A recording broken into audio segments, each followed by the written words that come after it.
কয়েকদিন আগে একটা ভিডিও আপলোড করেছিলাম ভাইরাল, সেটা হচ্ছে যে যে আমরা কত বোকা, মানে যে কোনো ব্যথায় আমরা নাপা খাই। তো ইন দিস কেস এখানে আমি একটু ডিফারেন্স টাইপ, মানে আমি এখানে বলতে চাচ্ছি যে হোমিও এবং অ্যালোপ্যাথির মধ্যে পার্থক্যটা কোথায়। ফার্স্ট অফ অল যেটা বলবো সেটা হচ্ছে যে আমরা যেমন না জেনে না বুঝে কোনো ধরনের প্রেসক্রিপশন ছাড়াই এলোপ্যাথিতে যে কোনো ব্যথায় নাপা খেয়ে নিজেদের কিডনির 12টা বাজাচ্ছি, একদম ঠিক সেইভাবে যদি আমি হোমিও নিয়ে আলোচনা করি তাহলে আমি বলবো, যদি আমাদের মাথা ব্যথা হয়, চোখ লাল হয়ে যায়, মুখ লাল হয়ে যায়, সেক্ষেত্রে আমরা খাবো বেলাডোনা। যদি শুধু মাথা ব্যথা থাকে এবং ঘুন্না ঘুন্না লাগে তাহলে আমরা খাবো প্যাসিফ্লোরা। যদি আমাদের চোখে ব্যথা হয় এবং চোখে যদি পানি পড়ে তাহলে আমরা খাবো নেট্রামিউর। যদি আমাদের চোখে ব্যথা হয় এবং চোখে আমরা কম দেখি তাহলে আমরা খাবো ইউফ্রেশিয়া। যদি আমাদের কাজ করার জন্য, রোদে যাওয়ার জন্য এবং অনেকক্ষণ ল্যাপটপ ইউজ করার জন্য চোখ ব্যথা হয় তাহলে আমরা খাবো বেলাডোনা। ঠিক এরকম যদি কানের ভেতরে ব্যথা হয়, খুঁচা লেগে বা কান পাকার পরে ব্যথা হয় তাহলে খাবো আমরা সাইলেশিয়া। যদি মানে বিভিন্ন কারণে আমি যেমন কানের কটন বার ছাড়া চলতে পারি না, এরকম ডিফারেন্ট টাইপস অফ রুগী আছে যারা কানে কটন বার ইউজ করেন, বা এনি কাইন্ড অফ কোনো ধরনের যদি কানের মধ্যে ব্যথা হয় তাহলে আমরা খাবো হিপারসাল্ভ। যদি নাকের পলিপাস থাকে, নাকে ব্যথা থাকে তাহলে আমরা খাবো লিমনা মাইনর। যদি দাঁতে ব্যথা হয়, দাঁতের ভিতরে পোকা থাকে তাহলে আমরা লাগাবো এবং খাবো ক্রিওজোট। তারপরে যদি মুখের দুর্গন্ধ থাকে এবং দাঁতের বিভিন্ন কারণে শিনশিন ব্যথা হয় তাহলে আমরা খেতে পারি মার্কসল। যদি বুকে ব্যথা থাকে এবং সেটা যদি হার্ট রিলেটেড হয় তাহলে আমরা খাবো ক্যাটিগাস ডিজিটালিস। যদি আমাদের পেটে ব্যথা হয় তাহলে আমরা খাবো কলিনসোনিয়া। যদি আমাশার কারণে পেটে ব্যথা হয় তাহলে আমরা খাবো মার্কসল। যদি আমাদের কোমরে ব্যথা হয় তাহলে আমরা সেটা যদি নাড়াচাড়ায় মানে ব্যথাটা বাড়ে তাহলে আমরা খাবো ব্রায়োনিয়া। যদি শুধু কোমরে ব্যথা হয় তাহলে এবং ওজনজনিত তাহলে আমরা খাবো ক্যালকেরিয়া কার্ভ। যদি আমাদের হাঁটুতে ব্যথা হয়, জয়েন্টে তখন আমরা খাবো ব্রায়োনিয়া। যদি আমাদের গোড়ালিতে ব্যথা হয় তাহলে আমরা খাবো রাস্টক্স। তাহলে আপনি চিন্তা করুন আমি কতগুলো মেডিসিনের কথা আপনাদেরকে বললাম, এবং এর আরও অনেক মেডিসিন আছে যেগুলো আমাদের লক্ষণ এবং সিমটম ধরে চেঞ্জ হয়ে যায়। তো আপনি নিজে একটু বিবেকবান যদি হয়ে থাকেন, এবং আপনাদের একটা মজার কথা বলি, আমার দেখা মানে আমি তো হোমিও নিয়ে প্রায় 9 থেকে 10 বছর স্টাডি করতেছি, বিভিন্ন জায়গায় এটা নিয়ে কাজ করতেছি, 3টা দেশ ঘোরা হয়েছে, লট অফ পিপলের সাথে আমার কমিউনিকেশন হয়। কখনো আমরা এটাকে ক্যামেরার সামনে নিয়ে আসি, কখনো আনি না।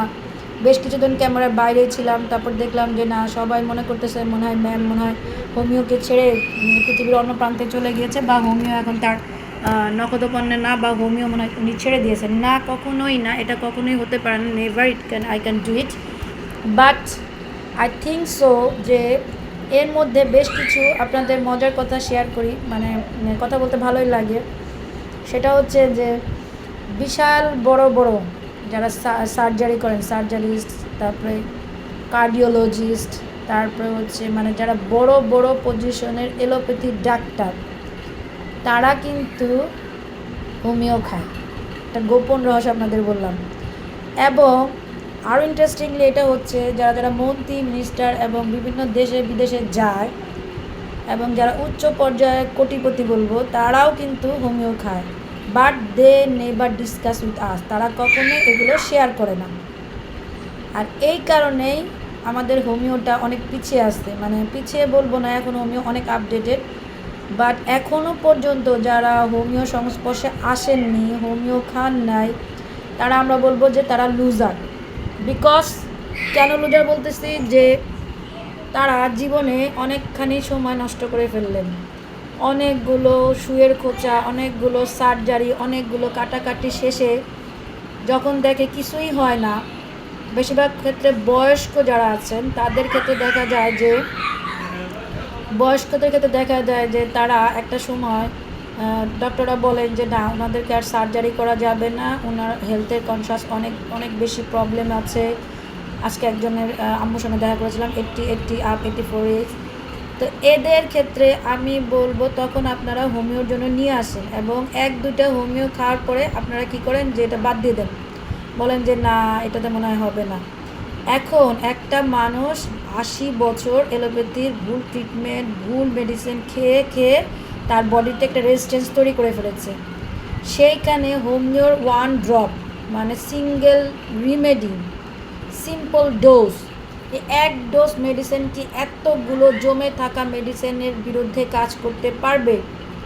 আপনার বিবেকের কাছে আমার প্রশ্ন যে আসলে কি এটা সম্ভব? মানে এতগুলো মেডিসিন খেয়ে খেয়ে আপনি আপনার বডিতে রেজিস্ট্যান্স তৈরি করে ফেলেছেন, সেখানে 1 ড্রপ মেডিসিন কি আপনার এই সবগুলোকে ভেঙে আপনাকে কি ওভারকাম করতে পারবে? অবশ্যই না।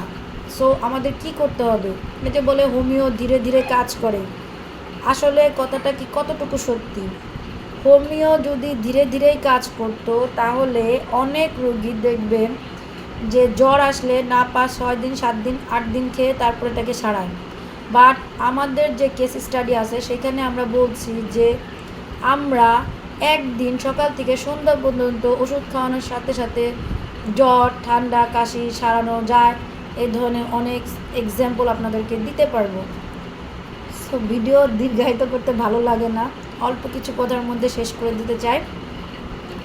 আমি শুধু এটাই বলতে চাই যে ব্যথা যে ধরনের ওষুধ ঠিক সেই ধরনের হবে। এক ব্যথায় মানে 1000 ব্যথা এক নাপা খেয়ে আপনি আপনার কিডনির প্রবলেম করবেন না, এটাই আপনার কাছে বিশেষ অনুরোধ থাকবে।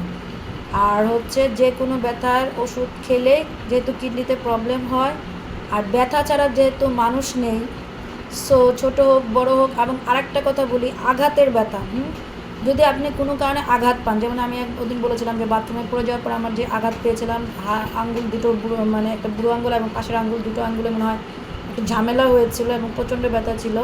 তো শুরুতে খাবেন আর্নিকা, পাশাপাশি খাবেন লিডাম। তাহলে আমি কতগুলো ব্যথার মেডিসিন আপনাদের সাথে শেয়ার করলাম। সো শুধু নাপা খেয়ে নিজের ক্ষতি নিজে করবেন না। Thank you so much. আল্লাহ হাফিজ।